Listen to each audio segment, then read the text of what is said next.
میری کسی بات کا احساس نہیں کرنا. چلیں پڑھتے ہیں ہم آگے سے. میں آئندہ کوشش کروں گا کوئی کام نہیں کروں گا آپ کو. کوئی مطلب اسائنمنٹ بھی اگر مینجمنٹ کی طرف سے مجھے ہوا تو میں آپ کو کہہ دوں گا کوئی نہ کوئی اسائنمنٹ کا. تو میری کوشش ہے کہ ہوگی آپ کہ میں آپ کو اسائنمنٹ اب کوئی بھی نہ کروں. اپنے جو میرا فرض ہے میں آپ کو اچھے طریقے سے جس حد تک میں کر سکتا ہوں اپنی پوری کوشش سے پوری جدوجہد سے ایک ایک ٹاپک آپ کو آپ تک پہنچا دوں. یاد کروانا تو ذمہ داری نہیں ہے آپ لوگوں کی بھی نہیں ہے ذمہ داری اس کو یاد کرنا. تو میں کوشش کرتا ہوں آپ تک پہنچا دوں ایک ایک ٹاپک جو ہے جیسے تیسے بھی کر کے. ٹھیک ہے اب آگے آپ کی مرضی ہے.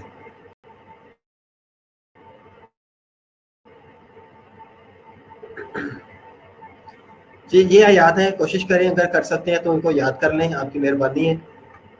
پاس ہو جائیں گے آپ کے والدین اور آپ کا جو وقت ہے گزر رہا ہے وہ آپ اس کو اچھے طریقے سے اسپینڈ کر لیں گے. آپ اس کا فائدہ حاصل کر لیں گے اگر آپ ان کو یاد کر لیتے ہیں. پیپر میں کام آئیں گی یہ چیزیں.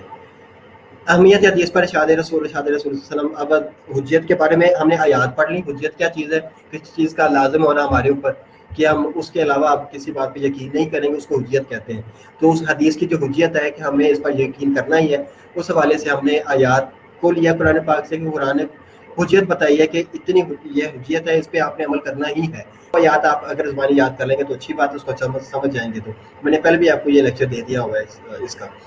پھر ہم حدیث کے اوپر ارشاد رسول صلی اللہ علیہ وسلم کی ارشادات پر حجیت حدیث کی بات کریں گے. اہمیت کی کتنی ہمیں حضرت وسلم نے خود جو بتایا ہے حدیث کے بارے میں اپنی بات اپنے افعال کے بارے میں جو بتایا ہے فرمایا ہے. آپ نے ارشاد فرمایا اللہ تعالیٰ اس شخص کے چہرے کو رونق اور روشنی عطا فرمائے جس نے میری بات سنی اور پھر یاد رکھی سنی اور یاد رکھی یہاں تک کہ بات اس شخص تک پہنچا دی جس نے اسے نہیں سنا. ٹھیک ہے تو آگے پھر تم پر لازم ہے کہ میری اور میرے عطائی یافتہ خلفاء کی سنت پر قائم رہو. لازم ہے تم پر رسول صلی اللہ علیہ وسلم نے فرمایا کہ میری اور میرے خلفاء کی سنت پر میری حدیث پر اور خلفاء کی سنت پر حدیث پر قائم رہو اور اس پر جم جاؤ. یہ تم پر لازم ہے. حجیت حدیث کے لیے دوسری دلیل ہے وسلم کی ارشادات میں سے ساتھ محبت کی وہ جنت میں میرے ساتھ ہوگا. حجیت حدیث اس حد تک بھی ضروری ہے کہ اگر ہم جنت میں حضور صلی اللہ علیہ وسلم کے ساتھ چاہیں کو زندہ کرنا. زندہ کرنے کا مطلب اس کو عملی جامہ پہنانا ہے. اسی طرح سے آگے چلتے ہیں. جی حدیث حفاظت حدیث وزیلیہ حفظ. حضور صلی اللہ علیہ وسلم کے دور میں حفاظت حدیث حضور صلی اللہ علیہ وسلم کے دور میں دو طرح سے ہوتی تھی. لوگ نام اس کو از پر فوری حافظہ میں محفوظ کر لیتے زبانی یاد کر لیتے اس بات کو. حضرت انس رضی اللہ عنہ فرماتے ہیں کہ ہم آپس میں حدیث کا مذاکرہ کیا کرتے تھے کہ ایک حدیث کو لے کر ایک دوسرے سے اس پہ بات کیا کرتے تھے حضور صلی اللہ علیہ وسلم کی پھر یاد کرتے تھے. اس طرح ہم یاد کر لیتے کہ حضور صلی اللہ علیہ وسلم نے اس طرح سے فرمایا. حضور صلی اللہ علیہ وسلم کے یہ الفاظ تھے ایز اٹ از. پھر دوسرا کہتا تھا نہیں اس میں تھوڑی سی آپ نے چینج کی ہے تبدیلی کی ہے اس طرح سے الفاظ تھے. پھر تیسرا بولتا تھا کہ نہیں میں نے بھی جب حضور صلی اللہ علیہ وسلم میں بھی اس وقت موجود تھا وہاں پہ حضور صلی اللہ علیہ وسلم نے تھوڑا سا آپ کے اندر یہ ہے حضور صلی اللہ علیہ وسلم نے ایسے یہ الفاظ کو اس لفظ کو ایسے حضور صلی اللہ علیہ وسلم نے بیان کیا تھا. جب مذاکرہ آپس میں ہوتا تو حدیث کے ایگزیکٹ جو ورڈز تھے وہ بن جاتے. حضور صلی اللہ علیہ وسلم کے جو الفاظ ایز اٹ از تھے مذاکرہ کر کے وہ اس حدیث کو یاد کر لیتے تھے. ٹھیک ہے ایک منٹ بچوں صرف. جی السلام علیکم طاہر بھائی. میں الحمدللہ شکر اللہ کا ٹھیک ٹھاک. طاہر صاحب کیسے آپ خیریت سے؟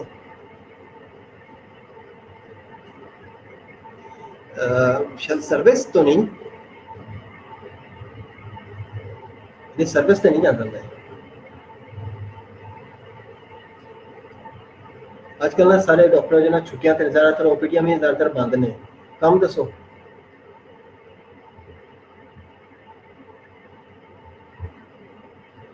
چلو میں بھی چیک لاواں گا. میں لا لاں گا اتنے کوئی نہ کوئی ڈاکٹر کوئی نہ کوئی بندہ مل جائے گا انشاءاللہ. کی ہویا کہ انہوں نے اچھا اچھا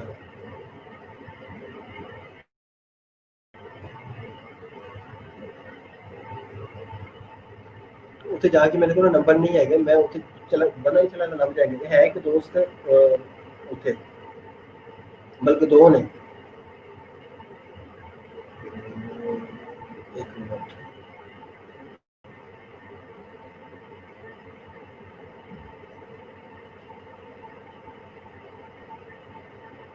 ہاں جی جی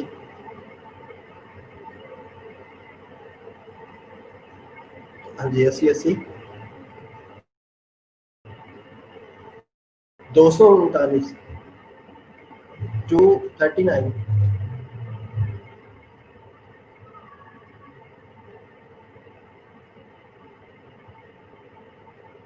مظہر بٹ ٹھیک ہے 0303 80 80 239 میں کرنا ہے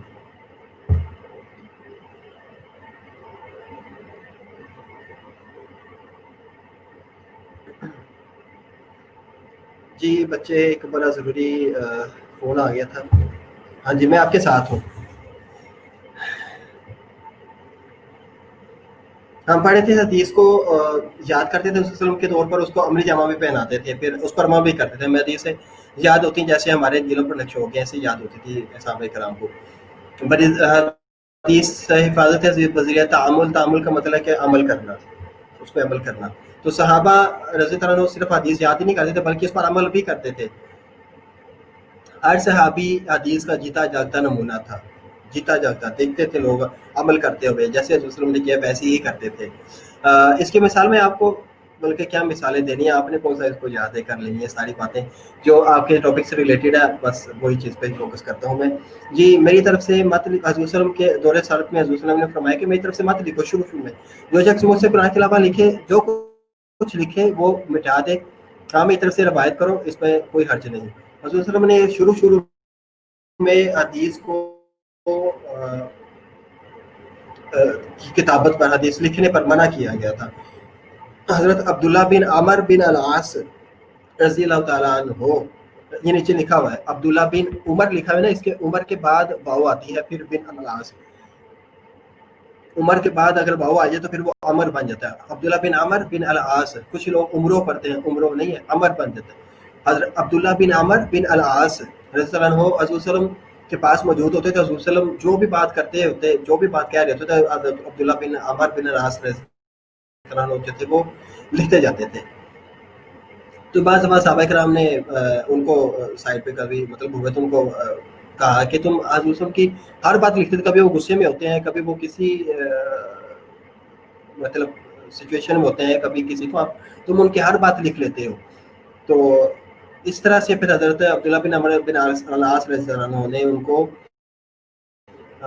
بند کر دیا لکھنا حضور صلی اللہ علیہ وسلم سے تو حضور صلی اللہ علیہ وسلم کو جب یہ پتہ چلا تو بعد میں جو آپ صلی اللہ علیہ وسلم نے ان کو بلا کر فرمایا عبداللہ بن عمر کو کہ سنو لکھو جو میں بولتا ہوں تم لکھتے جاؤ تمہیں اجازت ہے اس ذات کی قسم جس کی قبضہ میں میری جان ہے اس میری زبان سے حق کے علاوہ کچھ اور باتیں نہیں نکلتی چاہے میں کسی لہجے میں بھی ہوں ٹھیک ہے جس سچویشن میں بھی ہوں میں جن حالات میں بھی بات کروں غصے میں بھی ہوں میں بہت نرم بات بھی میں کر رہا ہوں تو میری زبان سے حق کے علاوہ کوئی اور بات نہیں تم لکھ لیا کرو پہلے حضور صلی اللہ علیہ وسلم نے منع کیا تھا کہ میرے مجھ سے مت لکھو سوائے کے قرآن کے علاوہ جب میں کہوں کہ یہ قرآن کی طرف سے اللہ تعالیٰ کی طرف سے وہی ہے یہ قرآن کا حصہ ہے وہ لکھ لیا کرو اور کوئی بات نہیں طرف سے نہ لکھو جیسے انہوں نے پہلے منع فرمایا تھا منع کرنے کا مقصد جو پرپس تھا دوسروں کا وہ یہ تھا کہ قرآن کی آیات ورسز آف قرآن اور حدیث جو ہے جو میری باتیں ہیں وہ غلط ملت نہ ہو جائے ٹھیک ہے اللہ سے آئے ہوئے احکام اور میری باتیں آپس میں مکس اپ نہ ہو جائیں ٹھیک ہے تو حضور صلی اللہ علیہ وسلم نے فرمایا کہ یہ نہ لکھو وہ لکھ لو جو قرآن ہے وہ لکھ لیا کرو تو پھر بعد میں حضور صلی اللہ علیہ وسلم نے اس بات کی اجازت دیتی کہ لوگوں کو اب تفریق کرنا مشکل نہیں ہے لوگوں کے لیے اب تفریق کرنا آسان ہو گیا ہے کہ یہ قرآن ہے اور یہ حضور صلی اللہ علیہ وسلم کی بات ہے حدیث ہے تو جب آپ نے اس بات پہ یہ یقین کریں پھر آپ نے اجازت دے کہ آپ لکھ لیا کریں میرے سے میں چاہے کسی بھی موڈ میں بیٹھا ہوں تو آپ لکھ لیا کریں تو عبداللہ بن عمر بن العاص نے 1,500 حدیث لکھی حضور صلی اللہ علیہ وسلم کے دور میں 1,500 حدیث عبداللہ بن عمر بن العاص نے 1,500 حدیث پھر صحیفہ صادقہ کہا جاتا ہے ان حدیث کے مجموعہ کو صحیفہ صادقہ سچی کتاب یا سچا مجموعہ صحیفہ مجموعے کو کہتے ہیں کتابی مجموعے کو ایک صحیفہ جیسے صحیفہ نازل ہوتے رہے نا کتاب قرآن بھی نازل ہو گئے تورات بھی نازل ہوئی انجیل بھی نازل ہوئی زبور بھی نازل ہوئی اس کے علاوہ صحیفہ صحائف بھی نازل ہو گئے مختلف یہاں پر مجموعہ کچھ احکامات کا مجموعہ کچھ آپ کہہ لیں، ٹھیک ہے، کتابی مجموعہ، صحیفہ اس کو کہتے ہیں، صادقہ سچا. تو صحیفہ صادقہ جو حضور وسلم سے حضرت عبداللہ بن عمر بن العاص نے حضور وسلم کی قربت میں بیٹھ کر حضور وسلم کی باتیں جو لکھی، جو احکامات لکھے، ان کو اس مجموعے کو صحیفہ صادقہ کہا جاتا ہے. حضور وسلم کے دور میں لکھا گیا تھا، حضور وسلم کی موجودگی میں. ٹھیک ہے. پھر حضرت ابو ہریرہ رضی اللہ عنہ کے پاس حدیث کا مجموعہ تھا، ایک مجموعہ حضرت ابو ہریرہ رضی اللہ عنہ کے پاس بھی تھا. پھر آپ وسلم کے انتقال کے بعد 50 سال تک روایت بیان فرماتے رہے حضرت ابو ہریرہ اس مجموعہ سے جو حضرت ابو ہریرہ نے حضور وسلم کے پاس سے لکھا تھا. حضور وسلم کے دنیا سے پردہ فرمانے کے 50 سال بعد تک حضرت ابو ہریرہ اسی مجموعے سے لوگوں کو تعلیم دیتے رہے، سکھاتے رہے دین. حضور وسلم نے اس بارے میں یہ بیان فرمایا ہے. پھر گروانہ رحم، یہ تو وہ باتیں ہیں کہ جو حضرت وسلم کے پاس بیٹھ کر صحابہ کرام نے محبت میں لکھی، حضرت وسلم کی شاگردگی میں آ کر لکھیں. ٹھیک ہے. میں بھی جب بات مطلب اکثر لوگ جو کلاس دیتے ہیں، کچھ لوگ لکھ لیا کرتے ہیں، ساتھ ساتھ ہر بات لکھتے ہیں، اور کچھ ایسے بس منہ ہی دیکھتے رہتے ہیں، تکتے رہتے ہیں. ٹھیک ہے. جیسے آپ اکثر میرا منہ تکتے رہتے ہیں، دیکھتے ہیں صرف، اور جو کہتا ہوں اس پہ عمل نہیں کرتے، تو نہ کوئی لکھتے ہیں. کچھ بچے چند ایک دو ہو گئے جو مطلب بڑی باتیں جو وہ جہاں سے کچھ ضروری وہ لکھ لیتے ہیں. ٹھیک ہے. تو اب حضور وسلم کے دور میں بھی مطلب استاد و شاگرد کا جو ریلیشن ہوتا ہے وہ اس طرح سے ہی ہے. بس کچھ چند ایک شاگرد ہوتے ہیں، کچھ ایسے بھی ہیں دیکھے گئے کہ سارے کے سارے شاگرد جو ہے نا وہ فیض یافتہ ہو جاتے ہیں. ان کے مجلس میں سے کوئی بھی شخص حضرت وسلم کے کوئی شاگردی میں آیا، اس نے کمال ہی حاصل کیا ہے. تو صحابہ کرام میں سے چند ایک جو میں نے آپ کے سامنے نام رکھے، ان کے علاوہ اور بھی بہت سارے صحابہ کرام تھے جنہوں نے حضرت وسلم کے مجلس میں بیٹھ کے لکھ لیا کرتے تھے، باتیں لکھتے تھے. ٹھیک ہے. تو پھر آپ صلی اللہ علیہ وسلم کے انتقال کے بعد اچھا اگلی جو آخری بات ہے اس سلائڈ کی کہ گورنر مدینہ، اب دوسری طرف آپ بات کریں کہ حضرت وسلم نے خود جو کام کروائے، کہ گورنر مدینہ مروان بن حکم، میں کوئی کمنٹ نہیں کروں گا نمرا، اب لوگوں کی خاموشی ہی بہتر ہے. ٹھیک ہے. میں 10 دفعہ آپ سے پوچھا پورا، کسی ایک نے ابھی تک وہ آنسر نہیں کیا پچھلے 15 منٹ میں. تو بہتر ہے، مجھے لگتا ہے کہ آپ کا خاموش رہنا ہی بہتر ہے، اور آپ کو بھی یہ لگتا ہے کہ بہتر ہم خاموش ہی رہیں. تو خاموش ہی رہیں، بس سنتے جائیں بس. اچھا. گورنر مدینہ، میں آپ کو ڈانٹ نہیں رہا نمرا، یہ ایک حقیقت ہے جو میں آپ لوگوں کے سامنے رکھ رہا ہوں. آپ ایک اچھی طلبہ ہیں، آپ نے ہمیشہ مجھے آنسر بھی کیا ہے، اور ان بچیوں میں آپ شامل ہیں، ان بچوں میں کہ جو مجھے آنسر کرتے رہے ہیں، کرتے آئے ہیں. جی السلام علیکم. نہیں میں کر رہا ہوں کوشش ہے، لیکن کریکٹ نہیں ہے نا موبائل میں بھیجا بچے کو کریکٹ کرواتا ہے، تو میں انشاءاللہ کرنا میں کراں گا. آپ لوگ اس پہ فکر ہو، تسی پہنچو نا لور، تسی میں تارے نال ہوتی ہوں گا انشاءاللہ. ٹھیک ہے طاہر بھائی، بے فکر ہے. گورنر مدینہ مروان بن حکم حضرت ابو ہریرہ میں تھا. چلو یہ آپ سے ریلیٹڈ بات نہیں ہے، میں نے ایسی لی تھی. ہاں. اب حدیث کی ایک بات تو وہ ہے کہ جو صحابہ کرام آپ کے پاس بیٹھ کے لکھ لیتے تھے، آپ کی باتیں، آپ نے کوئی کام کیا وہ لکھ لیتے تھے. اب حدیث کا ایک اور پہلو بھی ہے، وہ ہے دستور مملکت.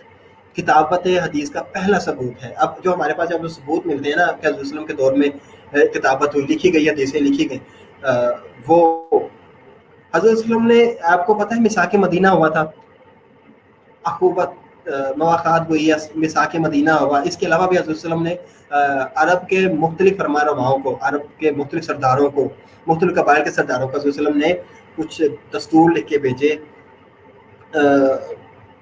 کچھ آپ کہہ لیں کہ احکامات لکھ کر بھیجے اسلام قبول کرنے کے لیے. اور جہاں پہ اسلام چلا گیا تھا ان کو، وہاں کے حکمرانوں کو، قبیلے کے سرداروں کو اسلام کی تعلیم و تربیت کے لیے، تبلیغ کے لیے بھی آپ صلی اللہ علیہ وسلم نے مختلف موضوع پر زکوٰۃ کے حوالے سے، قصاص و دیت کے حوالے سے احکامات لکھ کے دیے. یہ ساری حدیث میں آتے ہیں، یہ ساری حدیث کے ساتھ. دستور مملکت میثاق مدینہ جو لکھا گیا تھا وہ بھی حدیث میں آتا ہے. یہ پہلا ثبوت ریٹن آج بھی ہمارے پاس موجود ہے. اس کے کاپی جو ترکی میں موجود ہے، اس کی اوریجنل جو پڑا ہوا ہے، حدیث کا پہلا ثبوت آج بھی. مدینہ میں مرتبہ شماری جب حضور صلی اللہ علیہ وسلم مدینہ شریف میں تشریف لائے، یہ کچھ چیزیں آپ کے لیے شاید نہیں ہوں گی، بالکل نیو آپ کے سامنے رکھ رہا ہوں. مدینہ میں مردم شماری بھی کروائی. جب حضور صلی اللہ علیہ وسلم مدینہ میں ہے کچھ عرصے سال 2 ہجری میں یا شاید 2 ہجری میں 3 ہجری میں حضور صلی اللہ علیہ وسلم نے مدینہ شریف کی مردم شماری کروائی تھی کہ کتنے لوگ جو ہے نا وہ کون کون سے مذہب کے لوگ یہاں پہ تعداد کتنی ہے, کون کون سے مذہب سے وہ تعلق رکھتے ہیں. مردم شماری جتنی باتیں آتی ہیں وہ ساری حضور صلی اللہ علیہ وسلم نے مردم شماری اس دور میں بھی کروائی تھی. یہ بھی حدیث میں آتی ہیں. پھر حضرت انس رضی اللہ عنہ کو حضور اکرم صلی اللہ علیہ وسلم نے فرمایا کہ جو علم تم مجھ سے حاصل کرتے ہو اس کو تحریر میں لاؤ. حضرت نے خود فرمایا تھا حضرت کس کو, حضرت انس کو. حضرت وسلم کے غلام تھے حضرت انس رضی اللہ عنہ, ان کو آپ نے فرمایا کہ مجھ سے جو بھی باتیں آپ کو تک پہنچتی ہیں انس اس کو لکھ لیا کرو. پھر فتح مکہ کے دن حضور صلی اللہ علیہ وسلم نے مکہ شریف کی حرمت کے بارے میں ایک خطبہ دیا کہ مکہ شریف کی حرمت یہ ہے, اتنا پاکیزہ ہے یہ. جو بھی حضور صلی اللہ علیہ وسلم نے مکہ شریف کی حرمت کے کعبہ کی حرمت کے بارے میں باتیں کی تو وہاں پہ ایک یمن سے آئے ہوئے ایک شخص تھا, وہ حضور صلی اللہ علیہ وسلم کا صحابی تھا, ابو شاہ. انہوں نے پھر حضور صلی اللہ علیہ وسلم سے فرمائش کی, یا رسول اللہ علیہ وسلم یہ آپ نے مکہ کے کعبہ کے حوالے سے جتنی بھی باتیں کی ہیں بڑی خوبصورت باتیں بڑی باتیں کی ہیں, اس کی تکریم کے حوالے سے, اس کی عزت و احترام کے حوالے سے آپ صلی اللہ علیہ وسلم مجھے یہ لکھوا دیجیے. تو حضور صلی اللہ علیہ وسلم نے ایک صحابی کو جو پڑھا لکھا نہ جانتے تھے ان کو کہا کہ ان کو یہ جو بھی میں نے باتیں کی تھی ان کو لکھ کے دے دو. یمنی صحابی ابو شاہ کی فرمائش پر خطبہ لکھ کر دیا گیا ان کو. ٹھیک ہے, حضور صلی اللہ علیہ وسلم نے جو خطبہ دیا تھا فتح مکہ کے بعد کعبۃ اللہ کی حرمت کے بارے میں, اس کی عظمت کے بارے میں, وہ ان کو لکھ کے دیا گیا. ٹھیک ہے. پھر حضرت سعد بن عبادہ کے پاس حدیث کا تحریری ذخیرہ موجود تھا. انہوں نے بھی لکھا ہوا تھا. حضرت سعد رضی اللہ عنہ صحابی تھے, ان کے پاس بھی حدیث موجود تھی لکھی ہوئی. رسول اللہ صلی اللہ علیہ وسلم نے تقریباً 105 تبلیغی خطوط مختلف حکمرانوں کے نام لکھے. 6 آج بھی اصلی صورت میں موجود ہیں. ٹھیک ہے, آپ کے لیے بہت ضروری یہ بات ہے یاد کرنا. 105 تبلیغی خطوط لکھوائے آپ صلی اللہ علیہ وسلم نے. دستور مملکت کا مطلب ہے کہ اپنے جو ریاست چلانی ہے اس کو چلانے کے لیے اصول بنائے, دستور بنائے جاتے ہیں, آئین بنایا جاتا ہے. پاکستان بنا, پاکستان بننے کے بعد نظریہ آئین بنے, ایسے ہی ہے. تو جب حضور صلی اللہ علیہ وسلم نے ریاست مدینہ کی وہاں پہ بنیاد رکھی, مدینہ میں ایک اسلامی ریاست کی بنیاد رکھی. ریاست مدینہ تو اس نے کہہ دیا نا عمران خان نے. مدینہ شریف جب پہنچے حضور صلی اللہ علیہ وسلم تو وہاں پہ اس مدینہ شریف کو یثرب کہلاتا تھا. حضور صلی اللہ علیہ وسلم نے وہاں پہ اسلامی ریاست کی بنیاد رکھی. جب ریاست کی بنیاد رکھی جاتی ہے تو اس کے اصول و ضوابط ہوتے ہیں کہ ہم ریاست کو ان قوانین کے ذریعے چلانا ہے. ٹھیک ہے, جس قوانین جو ہیں وہ یہ ہوں گے, اصول یہ ہوں گے, جس کو وہ جو دستور تھا اس کو چلانے کے لیے, جیسے کہ مثال کے مدینہ بھی ہوا اور اس کے علاوہ بھی حضور صلی اللہ علیہ وسلم نے دستور مملکت کے حوالے سے کہ ہم اس طرح سے اپنا طرز جو یہاں کی جو گورنمنٹ چلائیں گے جسرب کے اندر, مدینہ کے اندر, اس طرح کی ہوگی. وہ جو دستور کا ایک مجموعہ بنایا گیا حضور صلی اللہ علیہ وسلم نے بنوایا کہ اس سے ہم باہر کوئی کام نہیں کریں, ان اصول کے اندر رہ کے ہم کام کریں گے. ٹھیک, وہ دستور مملکت جو ہے نا وہ حضور صلی اللہ علیہ وسلم نے لکھوایا تھا. ٹھیک ہے, اس کو وہ بھی آج موجود ہے ہمارے یہاں پہ مختلف عجائب گھروں میں. پھر تبلیغی خطوط جو مختلف حکمرانوں کو آپ نے بھیجے 105 تھے, 6 آج بھی محفوظ ہیں. ان پہ پی ایچ ڈیز بھی ہو رہی ہیں, لوگ ان پہ پی ایچ ڈی کر رہے ہیں ان 6 مخطوطات جو بھی موجود ہیں ان کے اوپر. ٹھیک ہے, عیسائیوں کے حکمرانوں کے ساتھ بھی آپ نے مفاہمت امن داری کے لیے, رباداری کے لیے آپ نے ان کو لکھ کے بھیجے تھے یہ خطوط. ٹھیک ہے, مدینہ کے قبائل اور یہودیوں کے ساتھ معاہدہ تحریر تھا کہ مدینہ کے قبائل یہودیوں کے ساتھ, جیسے ہم مساق مدینہ کہہ سکتے ہیں, یہ بھی معاہدہ تحریر تھا. اچھا جی, حضرت انس بن, اب تدوین حدیث صحابہ کرام کے دور میں بات آ گئی تھی. اب حضور صلی اللہ علیہ وسلم دنیا سے پردہ فرما گئے. حدیث کو اس کے بعد کیا حیثیت حاصل رہی؟ کیا لوگوں نے حدیث کو بھی یوں ہی چھوڑ دیا, حضور ان کی باتوں کو بھی یوں چھوڑ دیا کہ حضور صلی اللہ علیہ وسلم چلے گئے تو اب ان کی باتوں کی, ان کے اعمال کی, ان کے افعال کی اب کوئی اہمیت نہیں ہے, ضرورت بھی نہیں ہے؟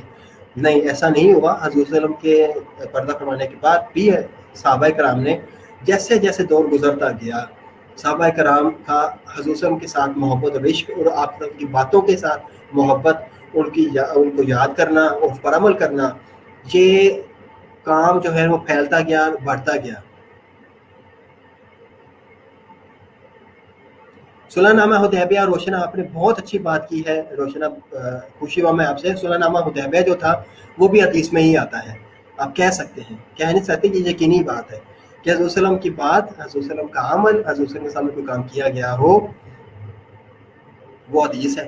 تو صلح نامہ حدیبیہ جو تھا وہ بھی حضور صلی اللہ علیہ وسلم کی موجودگی میں ہی لکھوایا گیا تھا نا. حضور صلی اللہ علیہ وسلم نے فرمایا تھا کہ یہ لکھو, حضرت کے دور میں جو بھی باتیں اس میں رسول وسلم نے لکھوائی جو کی وہ بھی حدیث میں ہی آتی ہیں. ٹھیک ہے جی. حضرت انس بن مالک کو روشنا تھینک یو. حضرت انس بن مالک کو حضرت ابو بکر صدیق رضی اللہ عنہ نے زکوٰۃ کے احکام لکھ کر دیے. حضرت ابو بکر صدیق نے یہ ابو بکر صدیق رضی اللہ عنہ پہلے خلیفہ بنے تھے حضرت وسلم کے دنیا سے پردہ فرمانے کے بعد. انہوں نے حدیث پر کیا کام کیا؟ انہوں نے زکوٰۃ کے احکامات حضرت ابو بکر صدیق نے جب خلافت سنبھالی نا تو انہوں نے جو 2-3 کام بہت عام کیے, بہت اہم جو آج بھی ان کا اثر موجود ہے. ایک کام انہوں نے یہ کیا کہ حضرت وسلم جب دنیا سے پردہ فرما گئے تو بہت سارے جگہ سے سردار جو تھے وہ اٹھ کھڑے ہوئے کہ اب ہم بھی نبی ہیں. جھوٹے مطلب یعنی انہوں نے نبوت کا دعویٰ کر دیا کہ ہم پر بھی وہی نازل ہوتی ہے, جبریل ہماری طرف بھی آتا ہے, ان کی طرف آتا ہے تو ہماری طرف بھی آتا ہے. ٹھیک ہے, تو ان کا خاتمہ کرنے کے لیے, ان جھوٹے دعوے داروں کا خاتمہ کرنے کے لیے حضرت ابو بکر صدیق رضی اللہ عنہ نے کام کیا اور فوج تیار کی اور ان کا خاتمہ کیا. دوسرا عام کام حضرت ابو بکر صدیق رضی اللہ عنہ نے یہ کیا کہ لوگ نے کہا کہ ہم عبادت کریں گے, نماز پڑھیں گے, حج کریں گے, عمرہ بھی کرنے جائیں گے, ایک دوسرے کے ساتھ اچھا برتاؤ بھی کریں گے, لیکن ہم زکوٰۃ نہیں دیں گے. ہم نے اپنی محنت سے پیسہ کمایا, ہر سال ہی نہیں, ہم یہ نہیں کریں گے کہ میں تم لوگوں کے خلاف بھی جہاد کروں گا, تلوار اٹھاؤں گا, تمہیں قتل کر دوں, تمہاری گردن اتار کے پھینک دوں گا. جو میں حضور وسلم کی اس بات سے حضور وسلم نے اس بات کو بہت اہم قرار دیا تھا کہ نماز پہ فوراً زکوٰۃ بھی دو, تو تم زکوٰۃ نہیں دو گے. اور ایون کہ زکوٰۃ میں جس اونٹ کو تم دے رہے ہو اونٹ کی زکوٰۃوں میں سے اونٹ کے ساتھ اگر وہ رسی جو اس کے گلے میں ہے اگر تم وہ بھی نہ دو گے تو بھی تمہارے خلاف میں جہاد کروں گا. اس حد تک سختی کی کہ اونٹ جتنے اونٹ بنتے ہیں زکوٰۃ میں اتنے اونٹ بھی دو گے, ان کے ساتھ جو رسی ہیں وہ بھی تم ساتھ دو گے, اس کی رسی بھی. ٹھیک ہے, تو یہ زکوٰۃ کے احکامات لکھے نا حضرت انس کو بن مالک کو حضرت ابو بکر صدیق نے دیے تھے. پہلے خلیفہ حضرت ابو بکر صدیق تھے. پھر حضرت عمر فاروق نے ایک تابعی عقبہ بن فرقد کو 5 سنتیں لکھ کر دی. حضرت وسلم ایسے کرتے تھے حضرت عمر فاروق رضی اللہ عنہ نے. ٹھیک ہے, اور پھر حضرت علی المرتضیٰ کے پاس صحیفہ تھا جس میں حضرت علی رضی اللہ عنہ تیسرے چوتھے خلیفہ بنے تھے. حضرت علی رضی اللہ عنہ نے اپنی تلوار کے اندر نیام کے اندر جہاں پہ تلوار رکھتے تھے اس نیام کے اندر ایک نسخہ رکھا ہوتا تھا. تو کسی نے پوچھا کہ یہ کیا چیز ہے جو آپ نے اندر رکھی؟ آپ نے فرمایا کہ یہ حضور وسلم سے میں نے لکھا تھا, کچھ زکوٰۃ کے بارے میں احکامات ہیں, کچھ قتل دیت کے بارے میں احکامات ہیں, قصاص کے بارے میں احکامات ہیں, جو میں اپنی تلوار کے نیام کے اندر رکھتا ہوں ہمیشہ. ٹھیک ہے, قیدیوں کے رہائی کے بارے میں بھی تھے. پھر حضرت عبداللہ بن اوفی حضرت سمرہ بن جندب کے پاس حدیث کے مجموعے تھے. یہ آپ کو چند ایک اگر آپ سے 4-5 پہلے یاد کر لیں تو بھی بہت مہربانی ہوگی آپ کی. میں مشکور بھی ہوں گا آپ کا کہ جو میں نے اتنا گلا اور اتنا جو دماغ لڑایا اور جو میں کئی گھنٹے لگا کے یہ لیکچر تیار کرتا ہوں, کئی گھنٹے, 1 گھنٹہ نہیں.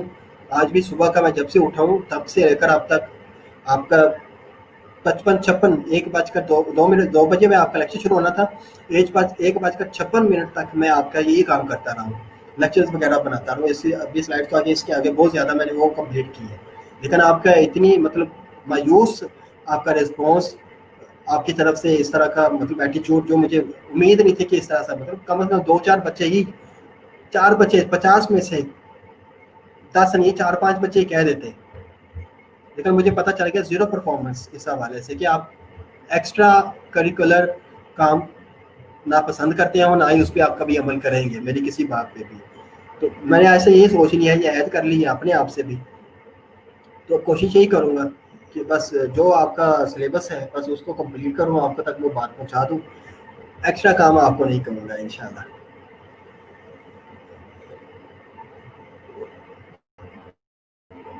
حضرت ابو رافع بن نبی کریم صلی اللہ علیہ وسلم کے آزاد کردہ غلام کی نماز کے احکامات, یہ سلائڈ بھی آپ کو پہنچا دوں گا انشاءاللہ تعالیٰ. آپ دفعہ ان کو دیکھ لیجیے گا, وقت چونکہ ہو گیا 4-5-6 منٹ رہ گئے.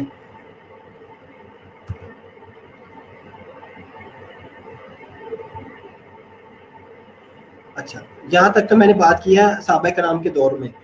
اس کے بعد پھر دور تابعی کا دور بھی آتا ہے.